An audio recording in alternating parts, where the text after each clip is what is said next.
Masana bwino ndibafuna kuyamba mundilole ndikulandireni anzanga amene takubana mu chipinda chino masana uno koma kuchokera pansi pa mtima mundu wenso ndikuthokozeni inu atuyankhani chifukwa chodwera kuzakhala nawo ku msonkhano uno ngoshu achipanda inu bwera pano sikanakhala press briefing. Ife timadziwa kuti kulilongwe ndi kulikulu kwa boma machitika zambiri koma nthawi zonse tikakuyitanani ngakhale pa short notice mumabwera. Malawi ndi dziko lopa Mulungu pale chimenecho ndimafuna mundilole kuti tisanayambe zonse zinochitika pano tiikize zonse m'manja mwa Mulungu. Ndiye kugulu lathu la Citizens for Credible Elections ndi abusa ndimafuna mundilole kuti tapase bwaloli kuti asogolere zonse ndi pemphero. Zikomo kwambiri. Atate Mulungu zonse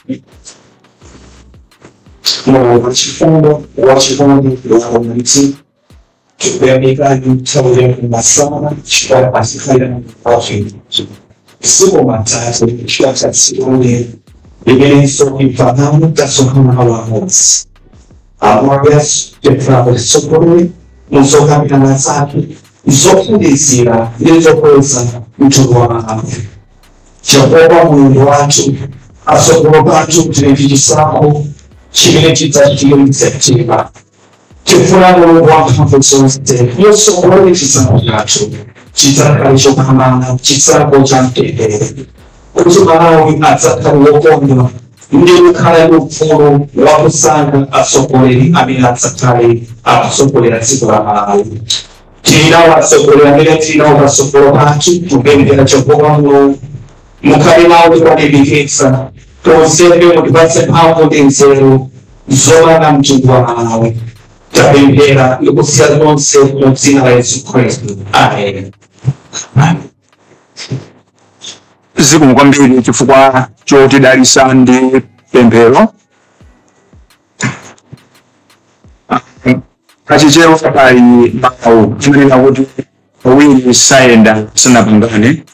Pacha chimenecho ndimafuna mutilole tidziwane kunena kuti awondo yani ndipo kusa kuti munena kuti fundu ndiwe mimi ine ndi Sylvester Namiwa umene ndi nkhala pakati kapena kuti producer bunge limeneli ndio ndichite ndio timpotana komwe amene ndine pafupi azichula kenaka tipita pakando mapeto kenaka tiyambira panonso bidino tikamaliza kutere ndio tisapereka achimkuza mawo kunena kuti anthu adziwe kuti atulankhani amene abwera kumene ku ndo yani comrade. Thank you very much. My name is Comrade Edward Kambanje. Nyanyume Soko.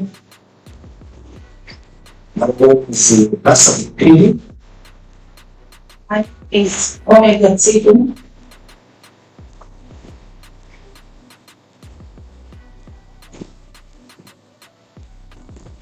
Zainab Hassan.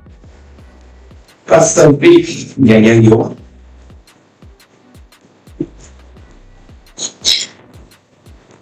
Popeza kuti kuno matiziwa tikuganiza kuti chikhala chofunikira komanso chopambana kuti ife tikuziweni kuti ndinu oyani. Zikomo kwambiri. Chabwino ine dzina langa ndi Imon Piringo wa Zodiac. Ine ndi Brian Augustus Kanyenda, Channel 4 Nations. Bright on the Transworld Radio. Ani PPW TV Online. Deborah Binali News Radio. Dzina langa ndine Messi Matombo Shoko Times.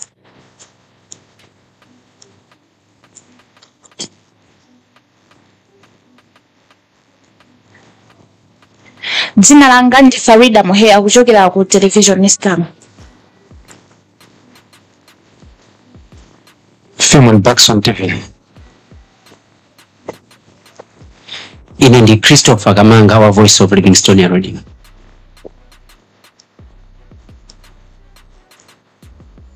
Zikomo kwambiri ndikuona makosa na ena awiri mwina chifukwa cha zipangizo mwina zivutira kumati Senegal.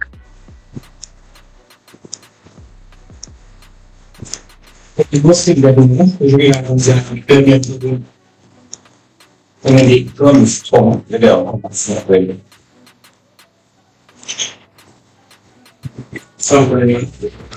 Melody. Ine ndi Obreakhouse wakuchokera ku Yetu Radio. Dzina langa ndi Tom Kamanga kuchokera ku GPS Television.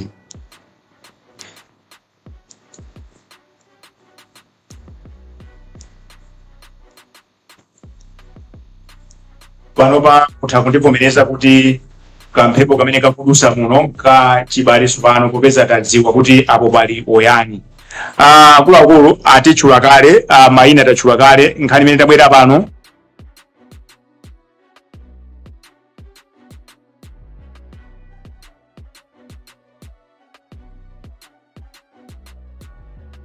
ndisaonjeze gagandiwa koma ndinalandira anthu amene ali mchipinda muno komanso mundiole mwapaderadera Facebook.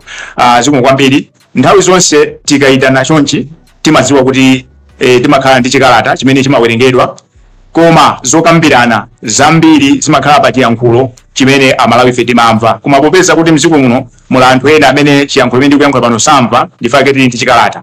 Ndiye mundilole kuti I should invite to the floor Comrade Edward Kambanje to read the statement in English. Thereafter, I will invite Madam Soko to read the same in vernacular. Over to you, Comrade. Dino adwerengereso kalata yathu imuchichewa kuti imveke bwino lomwe kumidzi konse kuti kodi message imene tabwera nayo ndi message ya mtundu wanji. Thank you. Zikomo kwambiri. Press statement June 19, 2025 Lilongwe. Amalawi akufuna zisankho za chilungamo ndi zovomerezeka. Tikufuna kudziwitsa dziko lonse kuti Amalawi akufuna kwabwino pansi pa utsogoleri wa Citizens for Credible Election CFCE awoza zionetsero zofuna kufunsa bungwe loyendetsa zisankho la Malawi Electoral Commission MEC kuti lidzachititsa zisankho zovomerezeka ndi Amalawi onse komanso mosabisa kanthu. Tinene pano zionetserozi ndi zofuna kukakamiza wapampando wa bungwe la MEC Justice Annabel Ntalimanja komanso mkulu wa zisankho Andrew Mpesi kuti atule pasi maudindo awo kamba kuti sangakwanitse kuyendetsa zisankho zokomera onse. Pofuna kuti Amalawi amvetsetse anthu awiriwa ndi okhudzidwa ndi chimodzi mwa zipani zomwe zikutenga nawo mbali pa zisankho. Akuluakulu omwewa ndi omwe akhala akukaniza kuti nthambi zina zokhudzidwa ndi zisankho zisachite kalondolondo Edith Kalembera wa zisankho. Komanso akhala akukakamira kugwiritsa ntchito makina a smartmatic. Izi ndi zifukwa zina zomwe taona kuti zikuwapanga kukhala anthu osayenera kuyendetsa zisankho za chilungamo zochitika poyera ndi zovomerezeka. Tiwakumbutsa Amalawi kuti dziko lino pa 14 June chaka cha 1993 linasankha kukhala ndi ndale za zipani zambiri ndipo mphamvu zinaperekedwa m'manja mwa Amalawi ndipo izi amenera kuchita zaka zisanu zilizonse kudzera mu zisankho. Bungwe la CFCE likumema Amalawi kuti asaleme kukakamiza bungwe la MEC kuti lizitsegula khomo lake kwa mabungwe okhudzidwa kuti athandize kuyendetsa nawo ndondomeko za zisankho pofuna kuti zisankhozi zidzakhale zovomerezeka ndi onse. Mmene zikuonekera pano bungwe la MEC lomwe likuyenera kukhala ngati lifali monga zikhalira pa masewero ampira ilo likuchita zinthu zopangitsa kuti anthu asakhulupirire. Mwachitsanzo kulola mabungwe ena kuchita kalondolondo wa Kalembera wa zisankho ndi zina mwa zinthu zomwe zingapangitse anthu kufunsa kuti kodi bungweli likubisa chani ndipo likupangira ndani zimenezi. Pakali pano Amalawi akufuna kuti kaundulayo awunikidwenso koma powakaniza kuti atero kodi tikuyenera kuwasungabe anthuwa maudindo awo. Pa zifukwa zomwe takambazi, bungwe la CFCE lichititsa zionetsero kuyambira lachinayi pa 26 June 2025 mpaka pomwe Justice Ntalimanja ndi Ampesi atule pasi maudindo awo kapena achotsedwe maudindo. Kulilongwe zionetserozi zichitika kuyambira pa bwalo la Bingu National Stadium kudzera msewu wa area 18 interchange kudutsa mu Capital Hotel roundabout ku City Center mpaka kukafika ku Chisankho House komwe tikapereke chikalata chathu. Khosolo ya boma la Lilongwe tayidziwitsa kale za zionetserozi monga mwa malamulo. Zionetsero zina zichitika ku Mzuzu, Mangochi ndi Blantyre. Tingokumbutsanso mkulu wa polisi kuti malingana ndi lamulo la polisi iwo akungoyenera kupereka chitetezo kwa anthu komanso katundu wa anthu osati kuletsa zionetsero kapena kuyikira kumbuyo zigawenga zoyenda ndi zikwanje zomwe zimafuna kulepheretsa zionetsero za mtendere zomuwambiri. Zikomo kwambiri mayi Nyenyiwe Soko ifa chowerenga bwino kwambiri chichewacho komanso a vote of thanks to you comrade for taking us through that statement. Ino ndi press briefing koma tisanatero mwaona kuti tilipo angapo kusukulu kuno ndimaganiza kuti tipereke danga kwa makomrades kuti aphere mphongo pa zimene zawerengedwa. Komabe pachichewa paja amanena kuti fumbi ndiwe mwini. Ndimangofuna ndisindike zinthu ziwiri zitatu kenaka ndipereka kwa pastor kenaka tidumpha titere tione kuti tipita isokolo bwanji. Mmene amawerenga chikalatachi makamaka chichewa kumapeto kuli uthenga umene wapita kwa mkulu wa polisi Mayi Meline Yolamu. Mayi Meline Yolamu adasimikizira Malawi wonse pamaso pa azibusa ku Blantyre pa msonkhano wa paki kunena kuti zija zomayikira kumbuyo anthu azikwanje zatha. Ndiye ndimafuna ndawauze lero kuti tikuziwa kunena kuti ena amene anatenga zikwanje aja anatema kugwira ntchito mbomaja ndi apolisi. Ndiye ndimafuna ndichenjeze kuti wa polisi amene akapezeke wanyamula chikwanje ameneyo akakhala mugulu la zigawenga. 1 2 pali chichewa chimene chikuyankhulidwa chonena kuti Justice Annabel Ntalimanja komanso Andrew Mpesi kumekiko akungogwiritsa ntchito malamulo. Ndimafuna ndiuze mtundu wa Malawi lero kunena kuti titapanga referendum pa 14 June 1993 mucha tili ndi constitution yo ndiye lamulo lalikulu pa dziko pano. Lamulo limenelo gawo 12 limaneneratu kunena kuti aliyense amene akugwiritsa ntchito mphamvu kaya adachita kusankhidwa kaya adachita kufusira ntchito ameneyo mabwana ake ndi Amalawi akuyeneka kutumikira Amalawi. Ndiyeno section 12 gawo C limanena kuti ugwire ntchito malo mwa Malawi kuti uzipitira kugwira ntchitoyo akuyeneka kuti Amalawiwo azikukhulupirira. Koma kuti azikukhulupirira ukuyeneka kuti zinthu zako uzipanga poyera mosabisa kanthu komanso anthu akafusafusa kuti apasipwaona bwino sikuyeneka kuti uzichita njomba. Ndiye panopa pali funso kumanena kuti ngati anthu akunena kuti tifuna tipange audit the electoral management system inu kumakana, ndiye kuti are you open, are you accountable, are you transparent? Ndiye wina asanene kuti ati akukana audit chifukwa choti akulemekeza malamulo. In fact akuphwanya malamulo chifukwa lamulo lalikulu pamuzi pano ndi constitution ya Malawi imene imaneneratu kuti mphamvu aine ake ndi Amalawi. Sindifuna kuti ndionjeze gagamdiwa koma ndimangofuna kuti ndilambule bwalo mundilole ndipereke bwaloli kwa Pastor Victor kuti 1 minute muphere mphongo pa zimene zawerengedwa komanso zimene tayankhula. Zikomo kwambiri. Zikomo kwambiri. Amalawi timakhala ndi chisankho every 5 years. Chaka chino ndi chaka chimene tili ndi chisankho chosankha president, aphungu ndi makhansala. Cholinga cha chisankho chinchonena kuti Amalawi tikhale ndi mtsogoleri amene ife tikumufuna. Ndiyeno chimene tufuna ifeyo nthawi inoyo kapena masana ano ndiwonena kuti aliyense akhale ndi ufulu woyankhula zakukhosi kwake munyengo inoyo yachisankho, kuyankhula mwa mtundu wanji, kunena kuti chilichonse chimene tikuchiona nchokayikitsa, chilichonse chimene tikuchiona kuti nchosayenera kapena sichikugwirizana ndi zofuna za Malawi zikonzeke on time. Ndi nthawi yoti Malawi should exercise their rights to have credible elections.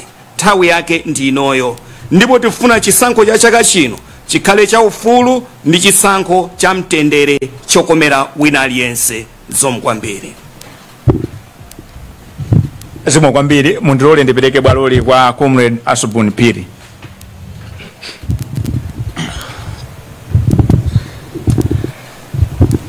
Zikomo kwambiri ma comrades. Ine kwambiri nimafuna ndakumbutse ameki kuti pa chisankho chimene chikubwera pa 16 September pano iwo wali ngati lifali monga mmene statement yakambira. Ndiye paja pachichewa pali mawu amati oleretsa ndewu savula malaya yayi.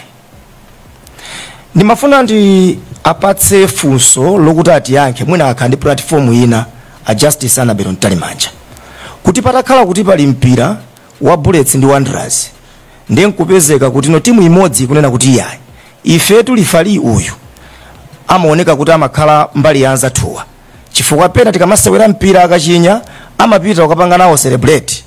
Ndiye timafuna kuti refa ameneyi mutifufuzire mutiunikire mpira umene utisanasewere.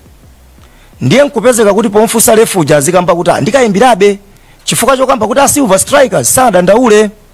Ndiye funso nkumati Silver Strikers adandaula bwanji mpira wa Bullets ndi Wanderers chifukwa chisankho chimene chikubwera pa 16 September amene akupikitsana tikwadziwa. Ndiye Justice Ntalimanja akumakambati ya madandaula amene abwerawa ifeyo sitiyamva chifukwa kuti zipani zina sizinadandaule. Inu mwamva tolankhani chipani china au kamba ati president wawo akupikisana nawo pa mpando wa ukansala kudera kwina. So chipani chimene chikadandaula bwanji chifukwa zikuonetseratu kunati pa mpikisano umenewu sichipezeka.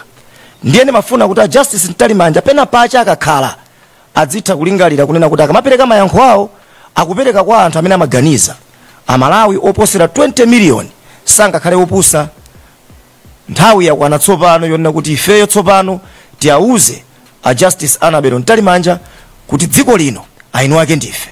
Ndiye kuyambira pa 26 pano Amalawi tsopano tiye tituluke kumene tiliko kuti tiadziwise ameki kuti chisankho chimene chikubwera pa 16 September si cha meki yayi koma ndi chisankho cha ife Amalawi. Zikomo kwambiri.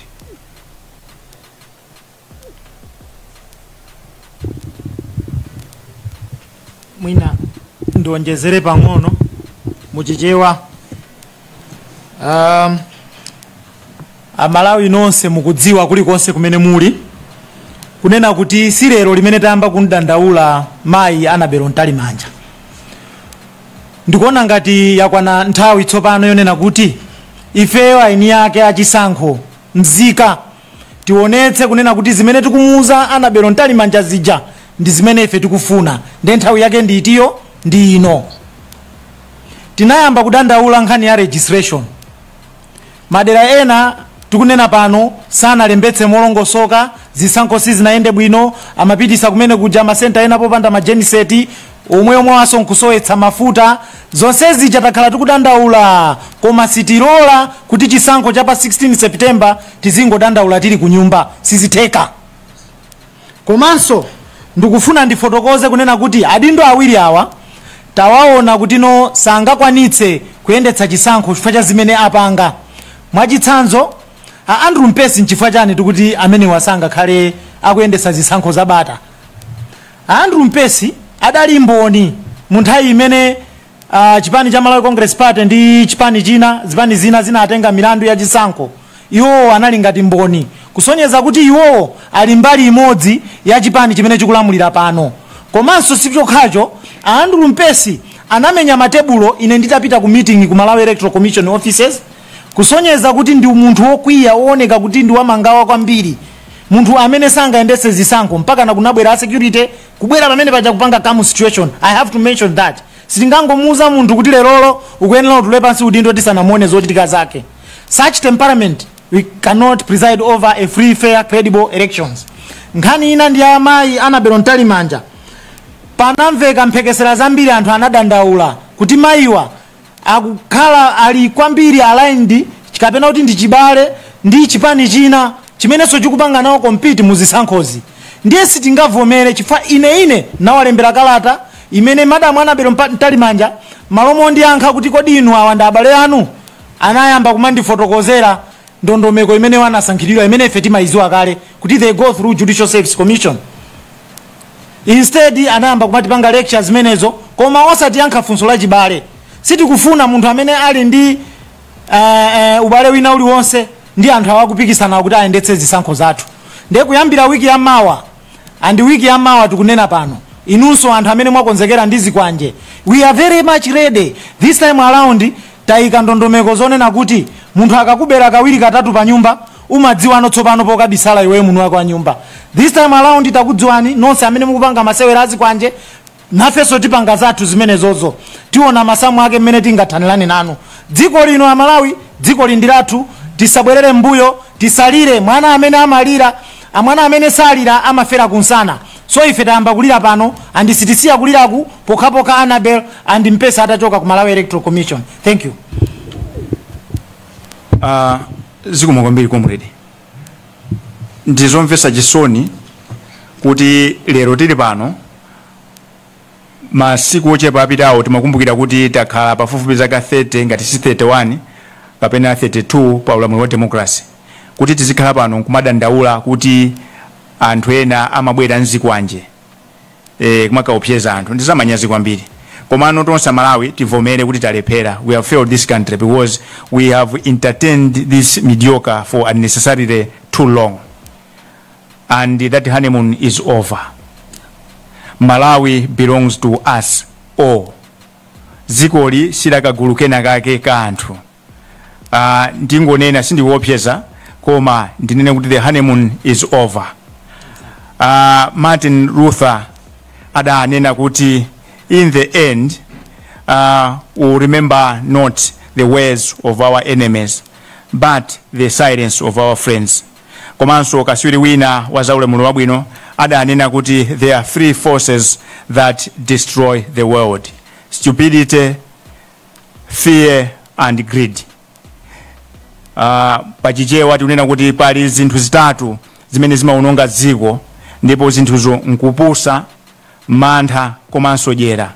Ndiye ndimafuna kuti ndipezerepo mwayi masanano Amalawi anzanga, kuyambira tonse amene tili kuno kusogolo ma comrades, komanso atulankhani muli muno, komanso amene mukutisatira pa Zodiac komanso pa Times, kuti pa magulu atatu amenewo aliyense azike mugulu limene ali: stupidity, fear and greed.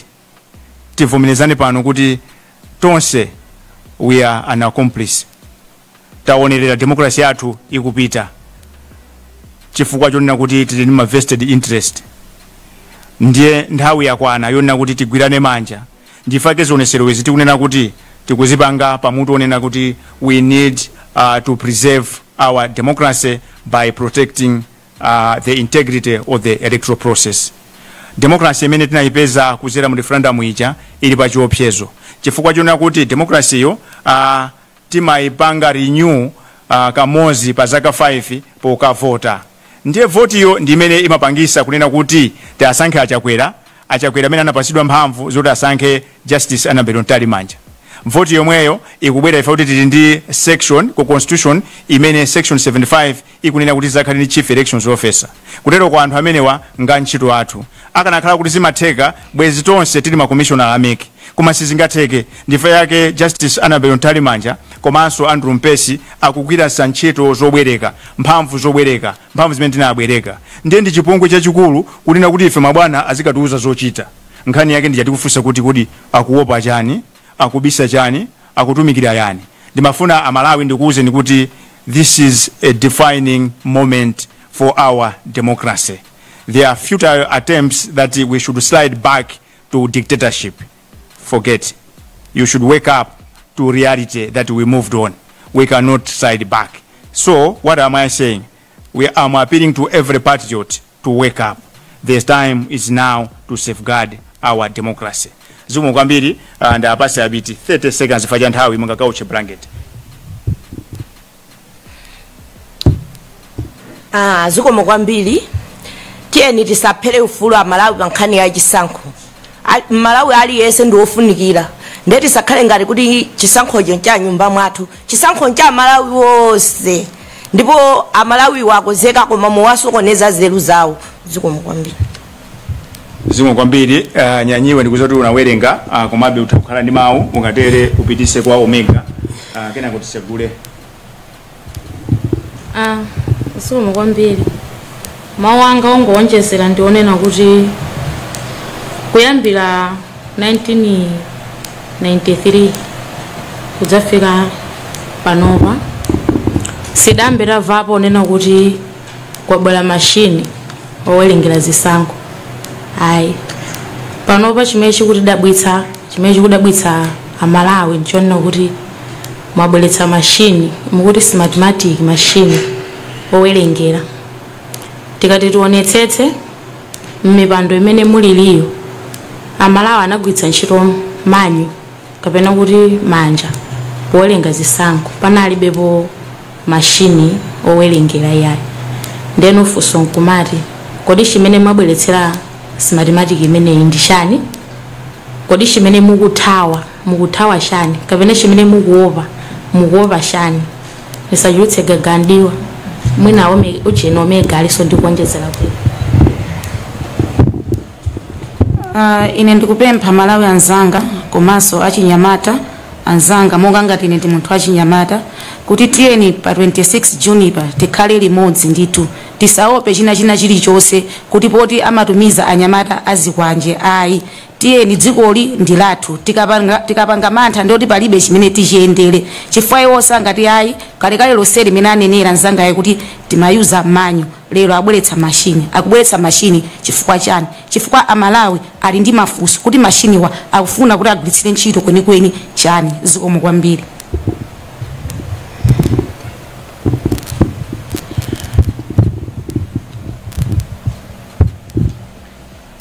Akamayankhula Omega ndimatha kuona achinyamata akuyankhula komanso akamayankhula abiti komanso leriwe Madam Soko akuyimirira azimayi amene ndochuluka mziko muno. Ndifuna ndisegule bwaloli ndikuziwa kuti you are itching for questions komabe ndimafuna ndisindike chinthu china chonena kuti kunjaku kukumapita manong'onong'o onena kuti chisankho chaberedwa kale. Ndifuna ndikusimikizira Malawi kuti chisankho sichinaberedwe ndipo chisankho sichiberedwa. This is where we are here kunena kuti tiyeni timenye nkhondo yonena kuti bungwe la chisankho lisakhale ngati tuli pamwamba pa lamulo, lizigwira ntchito motumikira Amalawi. Ndiye ndibwereze pano kuti amene mukutimvera amene simunamve uthenga upite aliyense pa 16 akonzeke kuti akukavota. Imene ndiye democracy. Izomanena kuti ati chisankho abeda, chisankho sichinaberedwe ndipo chisankho sichiberedwa. Ndifake tona kuti fatikaone kuti mu system muli chani. Ndiyeno tisamana mizane izizi anthu ena akupanga dala sokulero lephera kuti anthu ena asakavote. Mukapanga chiganizo kuti musakavote mukumakhala kuti mwavotera anthu olephera. Ndiye amanena kuti uyo amene sanakavote alibe mphamvu zoti azidandaula ziganizo zopepera zimene azipanga anthu ena amene avoteredwa. Choncho nkhani yonena kuti chisankho zaberedwa inkhani imeneyo Amalawi tisaimve tisiye Amalawi tikonzeke tikavote. Chinthu chachiwiri chonena kuti smartmatic mukapanga Google pa internet imabweresa zonse zimene mungaganizire. Tikunena pano maiko angapo akuifufuza. Ndiye tikudabwa kuti bungwe la chisankho lofuna kuti lipange chisankho zosatira zake Malawi yosalivomereze chifukwa chana kukakamira kupanga ubwenzi ndi kampani kuti kufufuzidwa. Mafunso ngambiri. I don't have all the time on earth. Let me open the floor for questions. Bwalo litalisegula mafunso koma ndisindike kuti zambiri tizikambirana mu chiyankhulo chimene timamvachi chiyankhulo cha samundachi chiti chedwesa. Zikomo kwambiri. The floor is open.